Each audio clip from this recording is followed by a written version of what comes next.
কুমিল্লা কেন্দ্রীয় ঈদগাহ ময়দানে পবিত্র ঈদের নামাজ আদায় করেন কৃষি, খাদ্য, মৎস্য ও পানি সম্পদ মন্ত্রী আমিনুর রশিদ ইয়াসিন। ঈদের এই পবিত্র মুহূর্তে তিনি দেশ ও জাতির কল্যাণ কামনা করেন এবং সবার সুখ, শান্তি ও সমৃদ্ধির জন্য দোয়া করেন।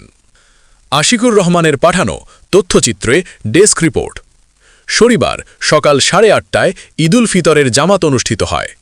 সকাল 7টা থেকে শুরু হয় মুসল্লিদের জামাতে অংশগ্রহণ। পুরো ঈদগাহ ময়দান কানায় কানায় পূর্ণ হয়ে যায় জামাতের আগ মুহূর্তেই। নামাজ আদায়ে অংশগ্রহণ করেন কুমিল্লা জেলা প্রশাসক মোহাম্মদ রেজা হাসান, কুমিল্লা সিটি কর্পোরেশনের প্রশাসক ইউসুফ মোল্লা টিপু, কুমিল্লা জেলা পরিষদের প্রশাসক মোহাম্মদ মোস্তাক মিয়া। মন্ত্রী নামাজ শেষে সাধারণ মুসল্লিদের সঙ্গে কুশল বিনিময় করেন, সবার খোঁজ খবর নেন এবং দেশ ও জাতির শান্তি, সমৃদ্ধি ও উন্নতির জন্য মহান আল্লাহর কাছে দোয়া করেন।